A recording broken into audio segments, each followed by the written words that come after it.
This is the first pattern for today. It's a March brown nymph. Basically, it's a typical mayfly nymph. For this time of year, March browns tend to be a spring fly. And this one is a real traditional pattern. It's called a hare's ear nymph. And it's called a hare's ear because most of the material for it come from out of this. This is a dried bunny face. And I'll show you a little bit about how that works. So the material you need is bunny face or dubbing, rabbit fur dubbing. What I've done is I've got a little package here where I've cut some fur off of a rabbit face and then chopped it all up with scissors so I have a relatively fine dubbing, and mix some of the colors, the different colors, off of the fuzzy part of the bunny face to give a mixed color dubbing. So that's going to be dubbing on the body. The tail is going to be some long dark fibers off of the ears of the hare. The ribbing is a fine gold olive tinsel. And the back, the shell back and the little legs on the side are bits of a pheasant tail. So you don't need a whole lot of material for this. It's fairly straightforward to do. Doing the dubbing part is probably the most tedious part of this fly. So the hook for this is a size 10 for this. In this size, you can tie it down to a size 12 or 14 if you want to get picky. And it's a Mustad 9671, which is a 2x long wet fly hook with a down eye. Thread, I'm using a dark, for this one I'm using dark brown 3/0, and I will start. I will not start the thread. This has got its weight, and I have this little thing on lead wire that actually has different sizes of lead wire and a dispenser. So I'm going to take a little piece of lead wire off of that, and then I'm going to wrap it around the hook in what would be the thorax position. And I'm just going to get, half a dozen, maybe a little more wraps of lead wire around the shank of the hook. And then pinch it off. And then make sure it's good and snug down so I don't have any little bits sticking out.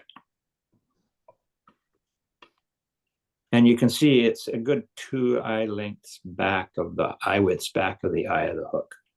Just a little bit of weight to try and get it down. And then I'll start the thread right behind the eye.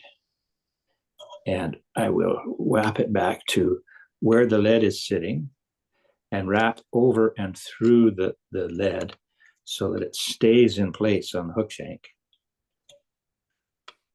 And just, as I say, maybe 2 eye widths behind the eye. Make sure I got it cinched in there. Then I'll take the thread right back to the bend of the hook. Let it hang. Scissors that off. And for this tail, I'm going to go in here on the bunny where I've got some marked fur that's a little bit white on the end and a little bit dark color. I'll come in here with my scissors and pick a bunch of that stuff out of a reasonable length and trim it off right down at the skin. And I'll end up with this little clump of that didn't come out too well. I didn't get a long enough piece. These bunny first faces, I have pretty much chewed them all up over the years, so I need to find the longer stuff. Used up a lot of it.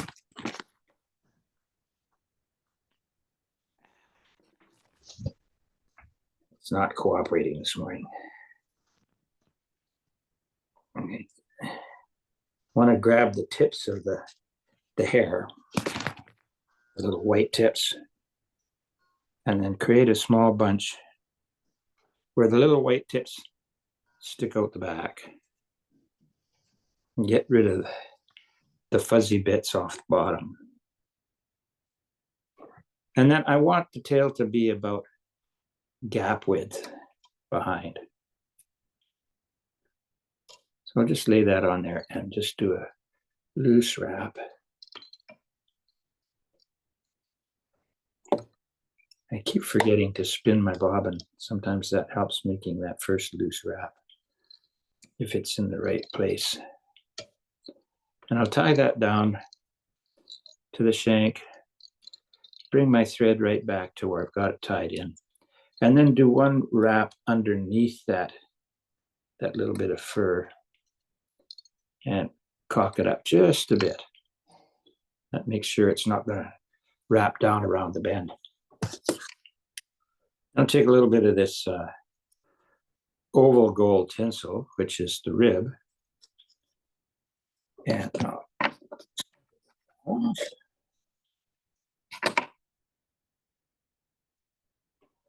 I'll bring my thread forward to just behind the wire. I just want to make sure this is in here good and solid. So I'll just start right behind where the wire is and bind that down to the shank of the hook. And as I bind it down, I'm going to wrap it, hold it on the far side of the hook. So when I start wrapping the rib up, it's going to start on the back side and come around over the top.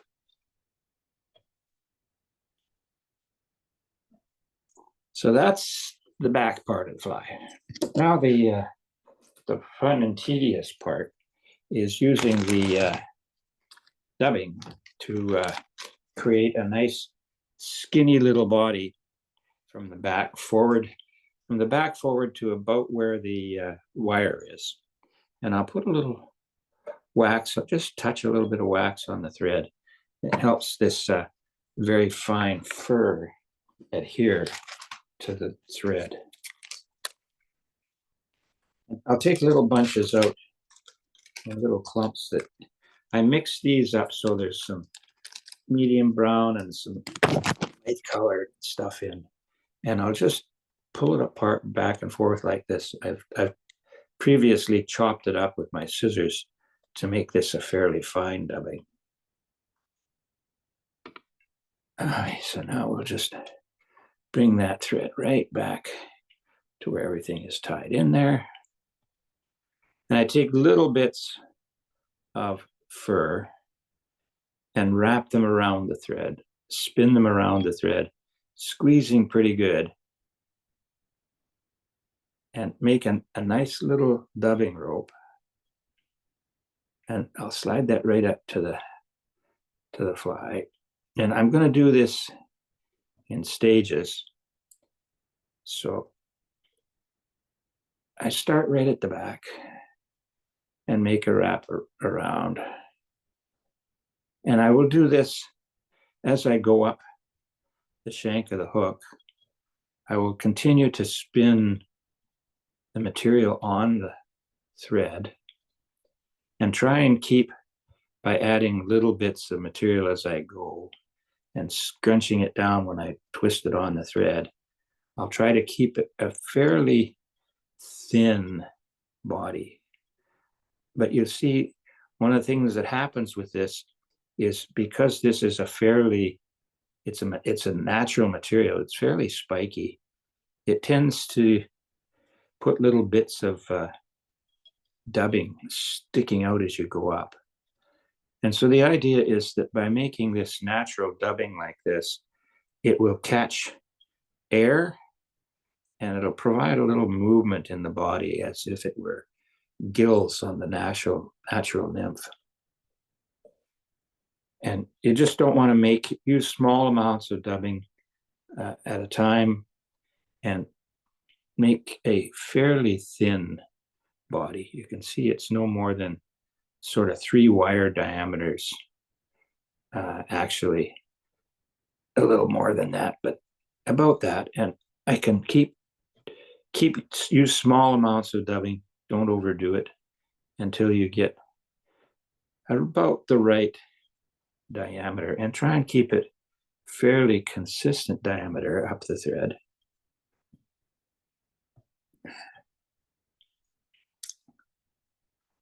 And I'm going to come up until I'm about halfway up where the lead is there, because I want to tie the shell back on here and the rib on next.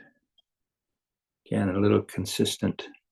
Try to keep the diameter consistent until I get sort of halfway up where the lead is. There we go. Now set that chunk of dubbing aside. And then I'm going to wrap the gold ribbing up the body of the fly. And I want 3, 4, maybe at the most 5 wraps up here. And you'll see what happens is that because I've not got a real solid body there, that gold sinks into the dubbing a little bit, which allows it to give a very segmented appearance to that back of the fly. I get there, trim it off. Okay. So now the thing is, you can do this in one movement, which is the way that when I saw the original pattern, I can put this back on that creates the shell back and the little side legs at the same time. But I will do it a little differently from what the pattern in the book was. I have these pheasant tail bits. And the first thing I'm going to do is I'm going to create the shell back. I'm going to take maybe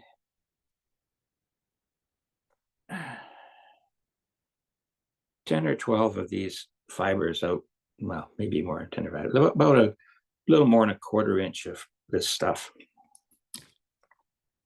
and pull it off the stem.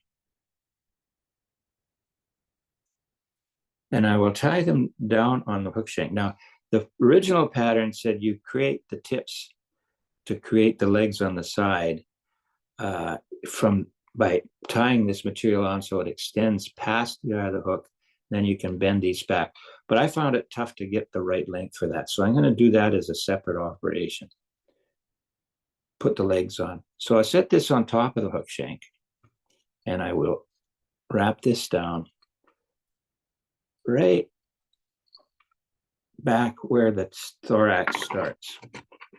And then I'll wrap them up to just behind the couple of eyelets behind the eye. Now this is where if you were doing the other section, I'd take these and fold them back. But I'm not going to do that. I'm going to do it in a different way, as I get more consistency doing it the other way. So now that I've got the shell back on, I will come back to the start of the body again. Reacquire my dubbing.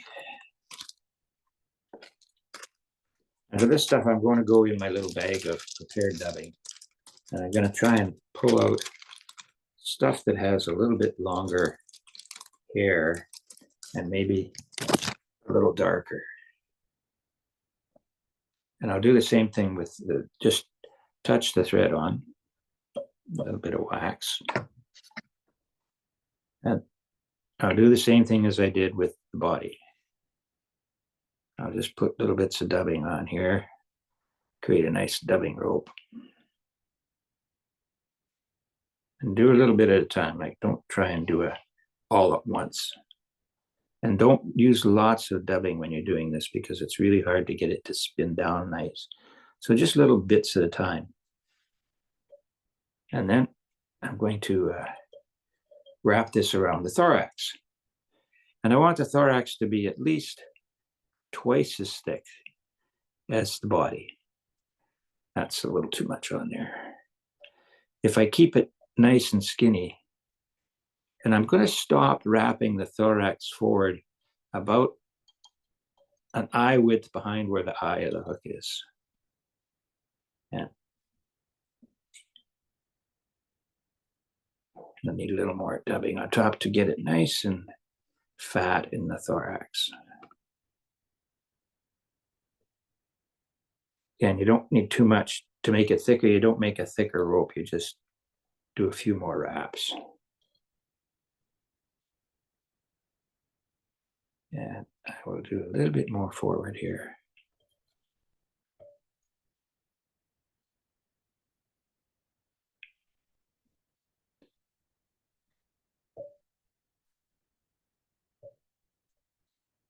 There we go. That's getting there.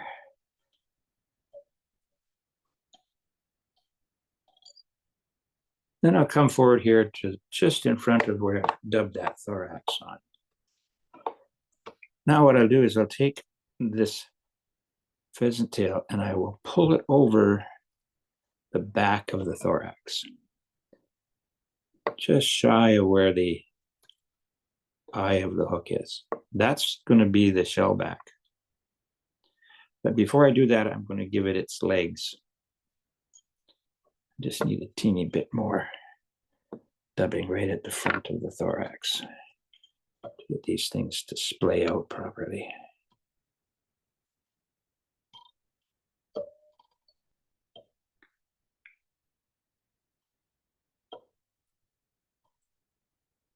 All right, I leave my thread just in front of that clump of dubbing for the thorax.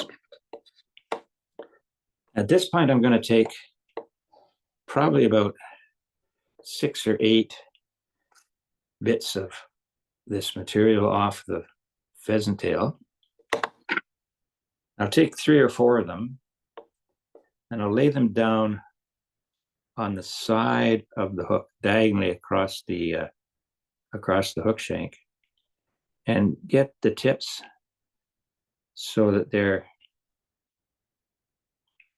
going back about halfway down the main part of the abdomen of the fly. And I'll hold them about a 45-degree angle on top of the hook shank on the far side.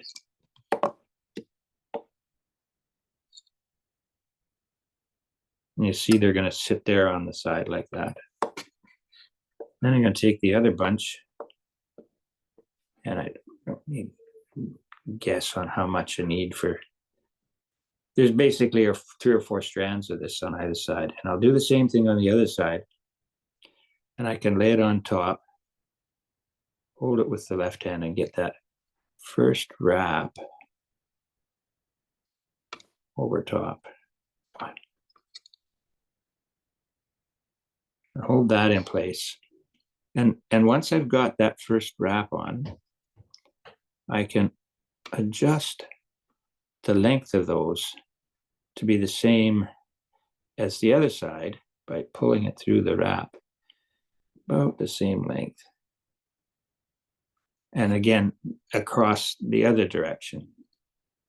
So you can see now I've got legs on either side, about the same length.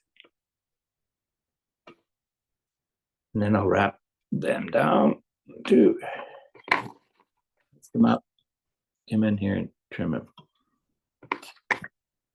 Then I'll pull my shell back over and hold it right behind the eye of the hook and wrap a couple of good wraps behind the eye. Pull them up so that we're going to cinch them down real good. And then I'll come in here with my scissors and trim them off, right even with the eye.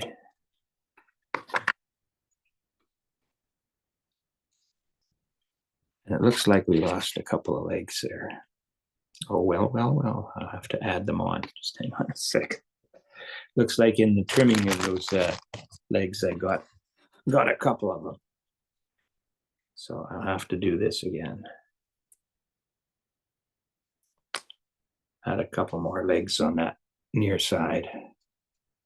Again, hold them at that 45-degree angle. There we go. That's more like it. Make sure they're the right length. And hopefully I won't pull them out when I trim.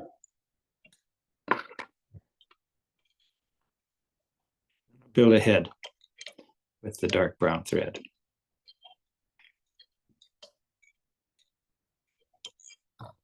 And whip finish.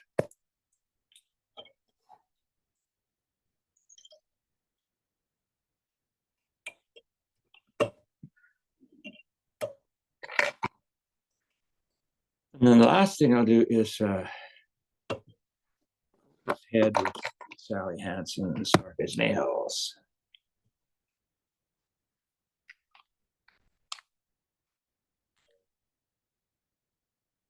Oh, come on. I got no bottle of Sally Hansen's, and it's a little reddier than the stuff I've been using. Okay. All right, so far so good. So that's the standard March brown. I got a little straggler there. So that's the standard March brown nymph. Hare's ear nymph. Now, the next stage of that insect is the wet fly version. And so for the wet fly, I'm going to use basically the same dubbing. I'm not going to use the same dubbing. I'm going to use something a little different. This was the stuff that I got off the hare's mask, and I could use it for the March brown, but I want the body of the March brown to wet fly to be a little more dense than the hare's ear one. I'm working with a smaller hook. This is a Hackle size 10 wet fly. That's this here, still water and wet fly. It's got a much shorter shank, of course. It's like a 1x long wet fly shank. Get that in the vise.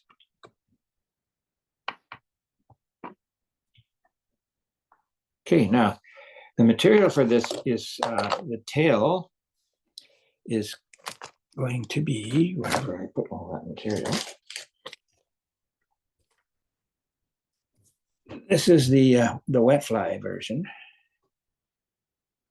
And the tail is going to be the same material as what the wet fly hackle is going to be. And that's either partridge or hen hackle. So I have a little bit of partridge feathers that I pre-prepared in the sense that if I'm going to do a bunch of these. And I've got some that have longer fibers than others. So I will pick out something I'm going to use for the wet fly hackle and something that's a little longer. So this one is kind of the right, if for the hackle, I want it to be about shank length long. So this is going to be the hackle that I'm going to tie as a wet fly hackle. And this is a partridge feather that I've taken all the fuzz off the bottom. And I guess I have built a little inventory here of different sizes, so I can do that. And then of the ones that are a little bit longer fibers to tie the tail, I'm going to use a few of the fibers off the side of one of these. Now, for this pattern, I happened to score several years ago a bunch of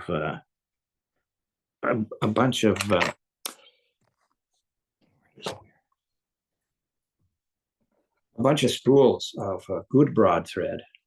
This happens to be 10-aught, and it's a nice dark brown. So I'll start that thread just behind the eye. It's really fine thread, which means I can build a really skinny body if I want on this thing. So I'll start that behind the eye, right to the back.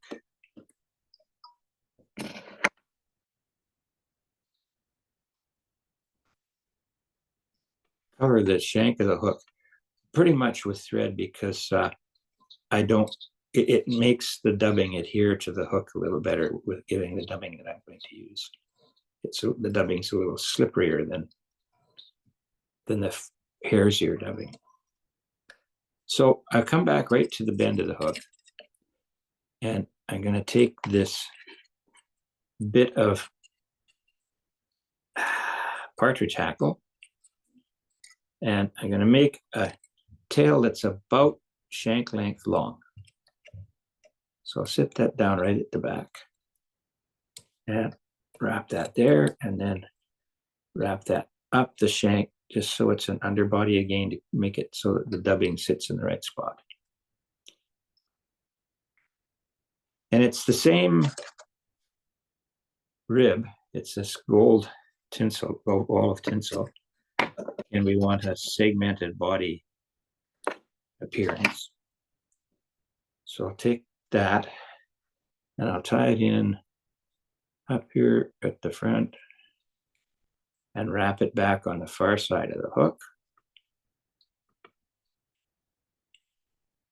And when I get to the very back, I'll stop there, hold that out of the way.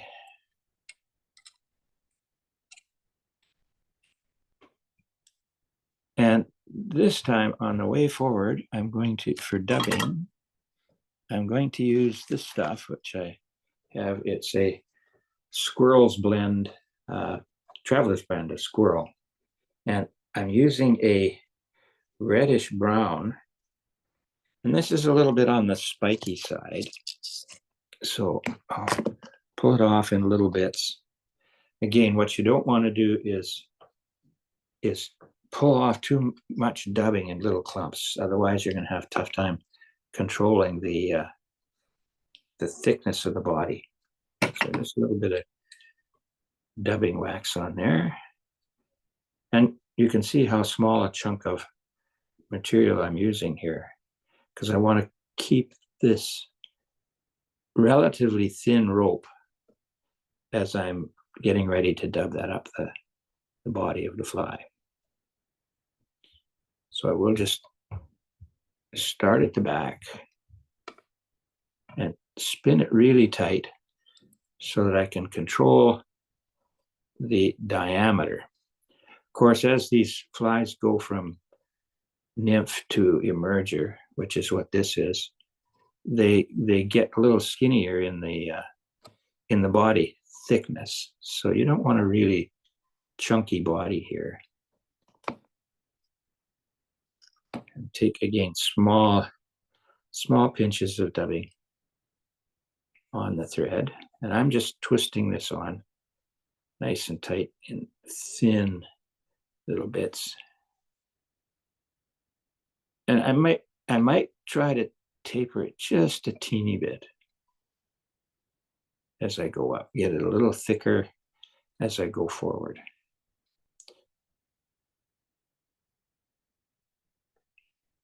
So this takes a bit. If you're being meticulous with it, you can take your time and get a nice shape to the body of this thing.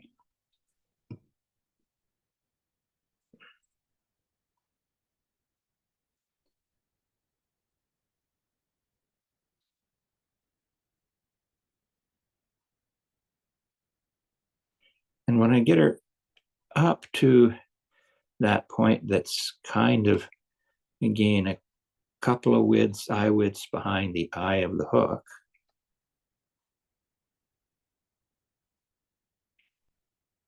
I'm going to make it just a little bit thicker there.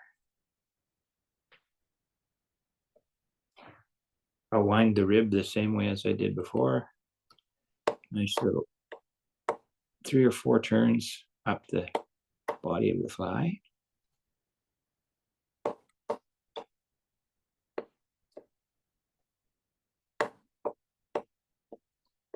Get it up on the top, tie it down.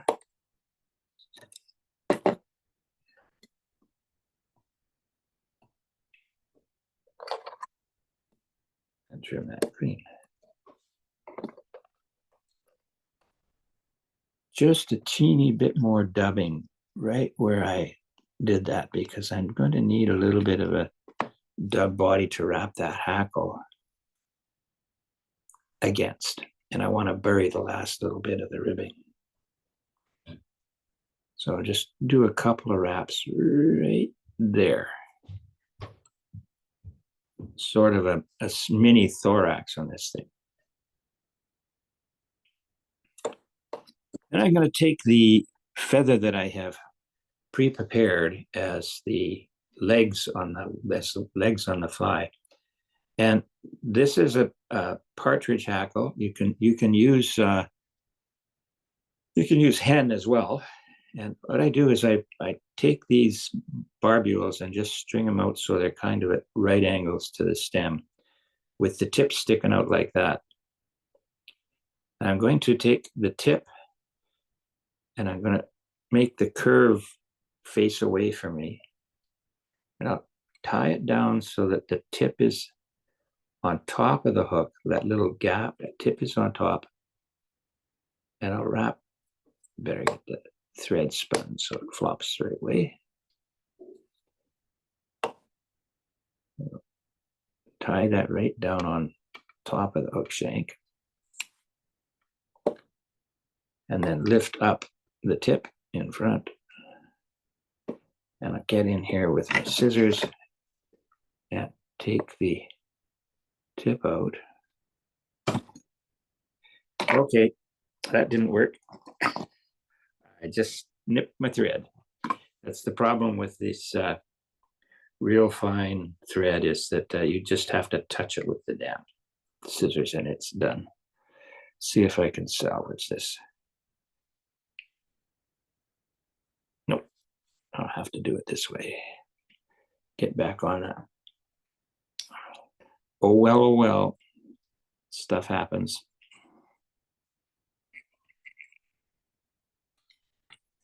Reattach the thread.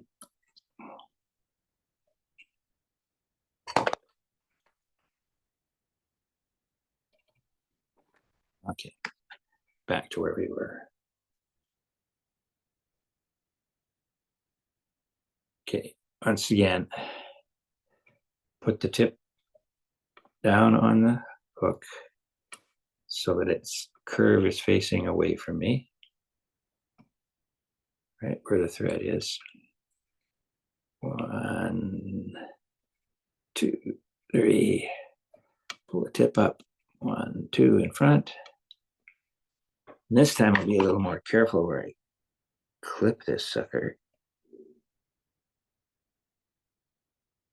There we go. Now it's on there. Take my hackle pliers and grab the stem of the partridge and hold it up like that.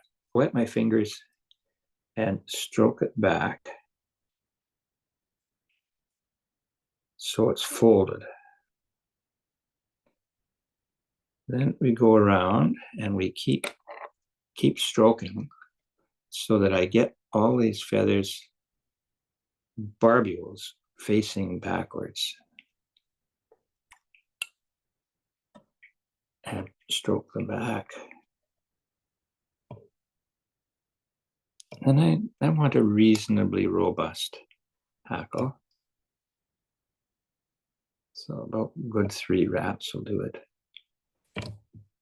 And then I'll tie that down.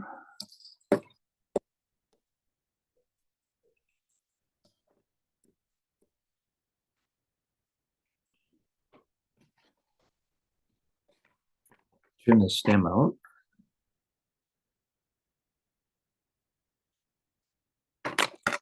Now I'll wet my fingers and form a little cone here and pull those wet flies hackles back and wrap back towards the rear of the hook a little bit. And what that does is that forces those wet fly hackles towards the back. Now, the wing on this thing is turkey quill, which I have there. And what I do is I'll cut a couple of slips out, which I'm not going to bother showing you how that does because it's a little tricky and takes some time to do it right. You want the two quill slips to be about the same width, and I just cut them off the stem. And I will cut one. You get a left and a right stem. The actual feather comes as a pair, a matched pair, and you have a left side and a right side. And I'm taking these all off the long side because it gives me a little more length to work with. Opposite sides, one each side of the turkey's quills, the left side and the right side quill. And I'll try to match up the tips so that they're facing each other and they're the same tip length. Then I'll set this whole thing down on top of the hook shank where the tip of the wing is just a little bit shy of where the tail is. Hold them right where the eye is with my right hand, and then come in here with my thumb and forefinger of the left hand and pinch really hard as I set this thing on top of the hook shank at about an angle like that. Bring the thread up in between my two fingers, back, thumb and forefinger, back in between, down the far side, but don't pull down yet. Up on the near side, in between fingers, pull up, and pinch hard as you pull up. Then down the far side and back up, pull up. And what this pulling up does is it sets those feathers on top of the hook shank. There we go. Once I've got that done, I will lift the excess at the front here up and get in under it at the front so it stands up. Bring my scissors in and lay them right on the eye of the hook and slide them up just a hair so I don't clip the thread again. And get the little bit of straggler here. And then get in here and tie down right where those little stubby bits were snipped off, right behind the eye. And build a little head. Get the whip finisher. And get in here and do 2 or 3 whip finishes. So looks like it's good. And that actually broke off. Oh, I'm having trouble with this really fine thread. Tie back on. Just in case. And the reason I've been using this fine thread is because it keeps the eye, the head size down. Once more, whip finish. I'll do hands here so I can feel it. I'm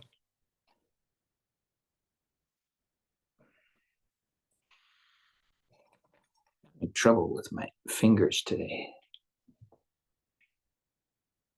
There we go. Now I should have a couple of good whip finishes in there, so it should be okay now. Okay. And then again, a little Sally Hansen's on the eye of the hook. Don't want to get too much on there.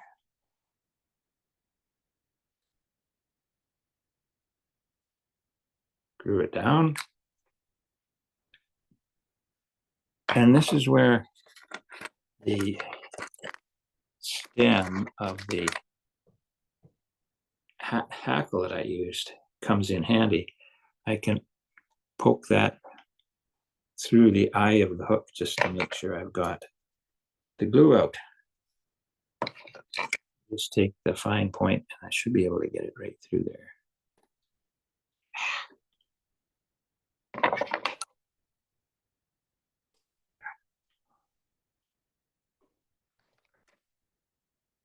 There we go. use the west stem of the wet hackle just in that eye to get the glue out.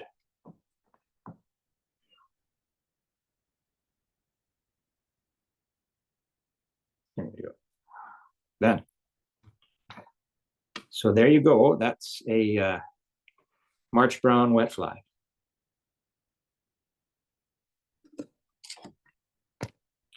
Nice, Dave. I'll go back here and see if I can figure out how to remove the spotlight.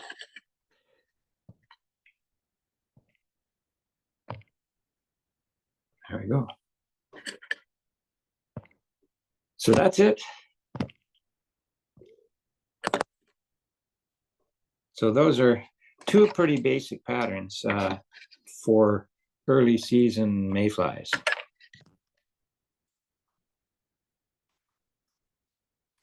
And Florin is on.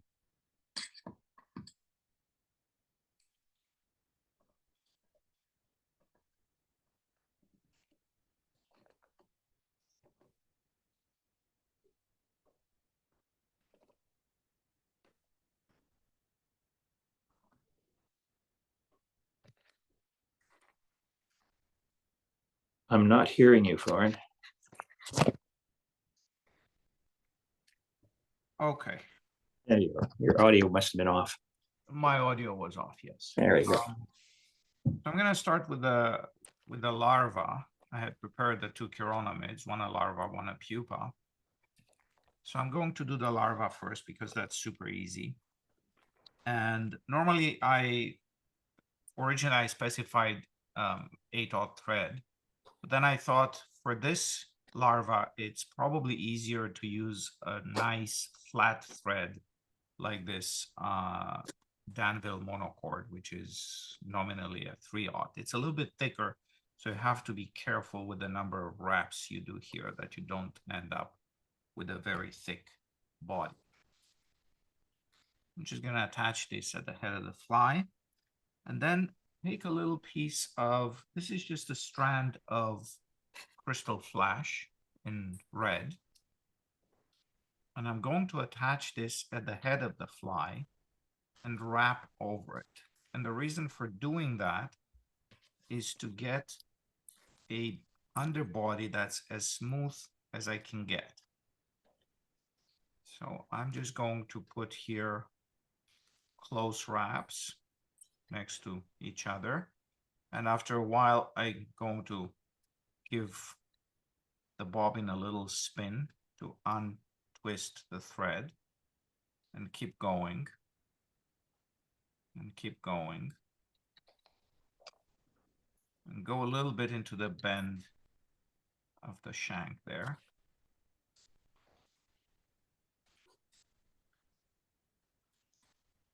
And then again, unwind my thread a little bit. I mean, untwist, not unwind, sorry. And then go back forward. Again, trying to keep the body nice and smooth so that when the rib goes on, there will be no ugly bumps or anything like that. So now I have my thread all the way to the front, and I'm going to, again, this is a little bit twisted, so I'm going to untwist it a little bit and wrap around in fairly open spiral wraps. It's just a hint of color and flash there that I'm aiming for. Nothing too busy. Okay, so just a few wraps and come up to the head and then secure this with a couple of wraps over it. Then do one more wrap or two in front. Okay, this is sliding a little bit, so you have to be careful here. So that I'm gonna double secure it with another couple of wraps and then cut it off. And then I'm going to use this, the benefit of the thicker thread, to build a little bit of a head here, nothing too big.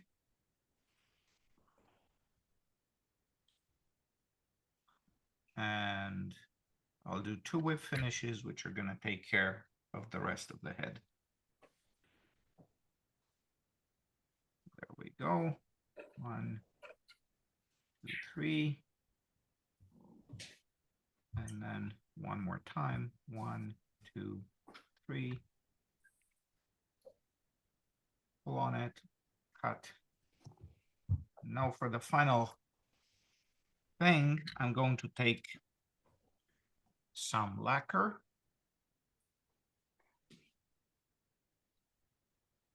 And just give a little bit of a coat to the body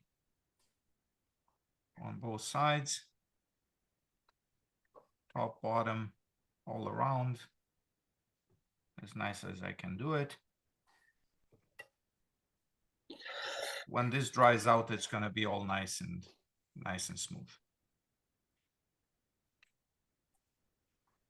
What this does, it's actually doing 2 things. One is it protects the rib from getting mangled by the fish. And second, it makes a smoother body and gives a little bit of depth to the whole contraption. I'm gonna set this aside to dry. Florin, can you There is the tie finished fly. something? Can you tie something a little simpler? Simpler than this, yes, it is possible. You take the hook and you wrap it with black thread, and you do a head, and you're done. Yep. Okay. So that is the simpler version of this, which again, this is based on ideas from Don Anderson. That's a fly that works very well for him. So yes, it is possible to do it even simpler. Okay, and so now for the complicated fly, I'm using the same hook, but now I'm switching to finer thread, and you will see in a moment why I want to use 8/0 thread in this case. This one has ribbing, has all the bells and whistles. So start with the wire rib, and I attach that on top of the hook shank, and I wrap thread over it. The purpose is the same as before, is to create a smooth underbody. No lumps or humps or any other uglies. And I try to go again a little bit into the bend here and let the wire rest. Then I have a little bit of a shell back, which is simply pearl saltwater flashabou, which gives very nice greenish color effect when you lay it on top of the body. I trim the tip a little bit to a point, so that's kind of hard to see here on the video, but to make attaching it a little bit easier and to avoid creating, again, an ugly hump here at the back of the fly. Just put it on top. This is a bit, painted myself into a little bit of a corner there. But there we go. Okay. Make sure that it's securely attached all the way to the bend. And now some pheasant tail is the next. This is going to be the body of the fly. So I take a little bit of pheasant tail, not too much. And pheasant tail is unfortunately one of these delicate materials. So here I'll have to take some extra care. I'm going to trim the tips off. That's the most fragile part. And attach this right there in the bend of the hook. And try not to add too much thickness to the whole underbody. Then move my thread forward. And here comes one little trick that I wanted to show with this fly. I'm going to counterwind the pheasant tail body. So to make that work well, I'm going to do the following thing. I'm going to change the direction of the thread. So I create a loop here, grab the thread with my finger, create a loop, move the thread on the other side of the hook shank, and wrap. Start doing a few wraps in the opposite direction that I've been going in up to this point, and catch that loop as well. Once I've caught that loop, I can let the thread hang here. And this is where I'm going to attach my pheasant tail body. And now I'm going to use Hackle pliers just because it gives me more control and I don't want to break anything off at this stage. And remember, I am counterwinding this. So I'm going in the opposite direction that I've been going on up to this point.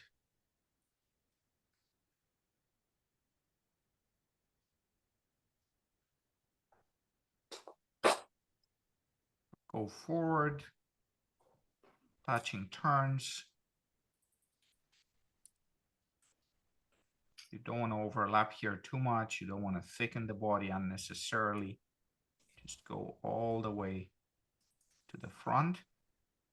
And now remember that you've decided you're going to move in the opposite direction. So don't do what you normally do and go with the thread in the same direction you've been wrapping the pheasant tail.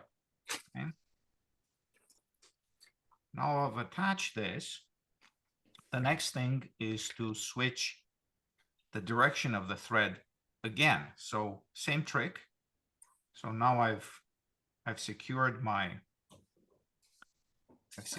pheasant tail properly. And now again, I'm going to do a loop. I'm going to move the thread to the other side and start wrapping in the normal direction I tie over that thread loop, and just go back a little bit here, leave room for the head. Ooh, that's an ugly one. Okay. Not too bad because this is gonna get covered. Okay. Now, before I forget, I should put the gills on this. I could have done this at the beginning. I could do it now. It doesn't really make a huge difference. What I'm using for that is some of the super floss that's used for, it's dental floss used for bridges and braces and things like that. And if you get rid of the ends, which are stiff and thin, you get into this soft fuzzy part, which makes beautiful gills. Okay, so I'm just gonna put this on top of the hook shank. It's a little bit too long, but I'm going to trim it to length when the fly is finished, so not to worry about that. Hold this tight so it can be stretched, and then pull the Flashaboo back here. And here you just want to make sure you're securing this on top. So look at it carefully. A couple of wraps will do, and then fold it back, and then do another couple of wraps, and that will secure this. Whoopsie, it's been sliding off a little bit. We'll fix that with the rib in a moment, okay? So when you're satisfied with this, just trim it off, and then ribbing can happen. There we go. Now I take the wire, and I'm going to start ribbing here at the back while watching carefully that my Flashaboo does not slide off center.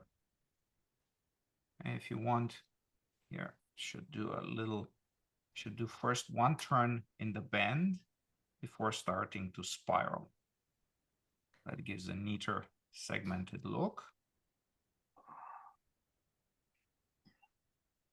Just keep this evenly spaced. One more wrap.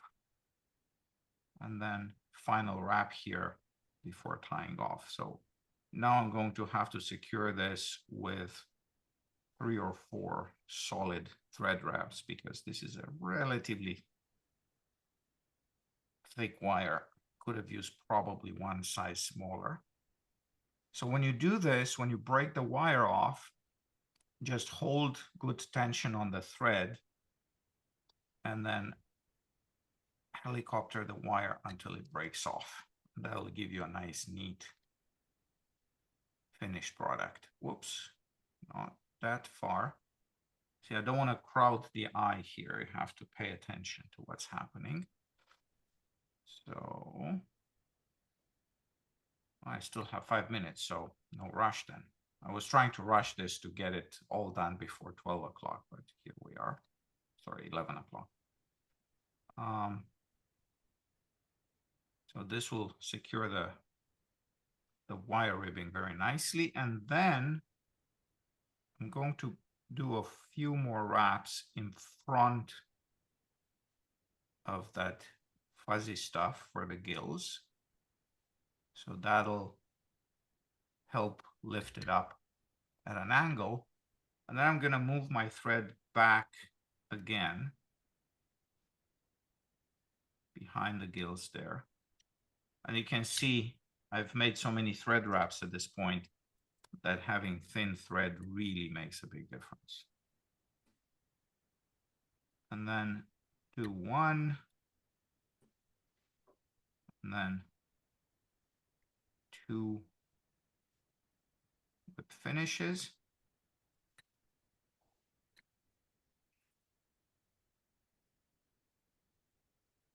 Cut the thread and give this just a little touch of glue. Be very careful here. I mean, you could, with two whip finishes, normally you don't need any more.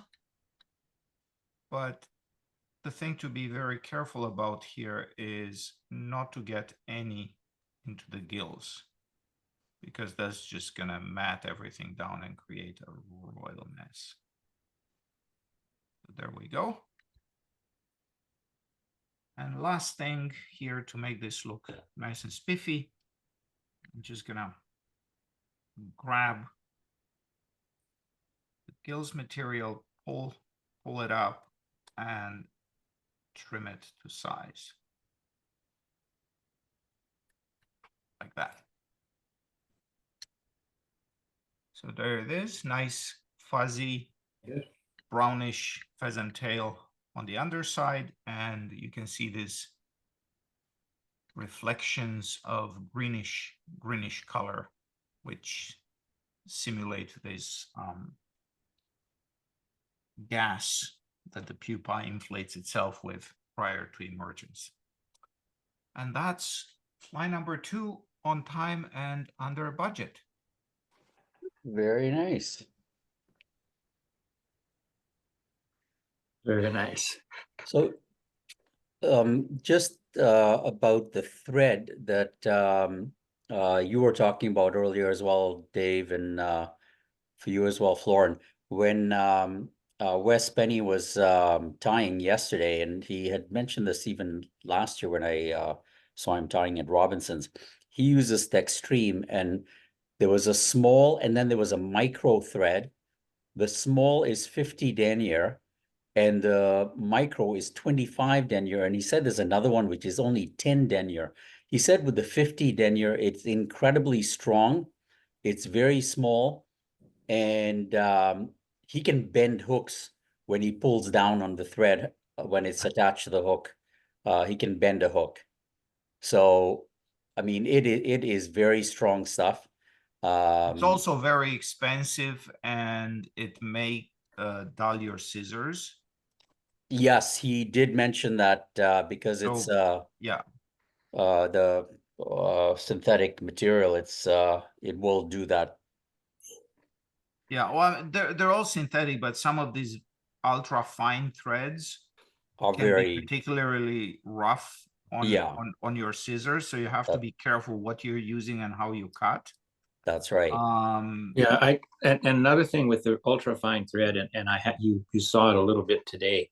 If you're doing traditional wet fly or dry fly wings using quill, the thread is too fine. It tends to cut the quill. Yes, it'll cut it, and it bends them. It doesn't seat them properly. So Yeah, Yeah, there's times when that fine thread works, but it doesn't work for everything.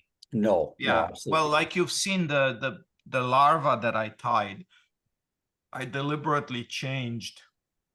See, this is now almost dry.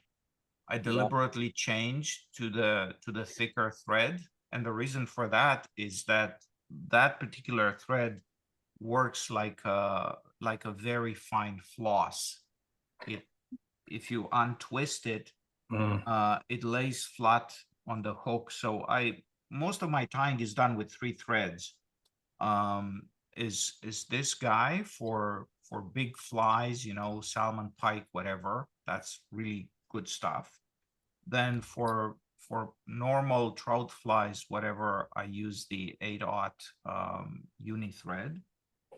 And then if I need certain colors, I find the Denville's 70 denier, which is labeled 6/0. That's very misleading because 6/0 in uni thread is a lot thicker than this. And some threads are labeled in deniers and some are not. So you kind of have to be careful with that.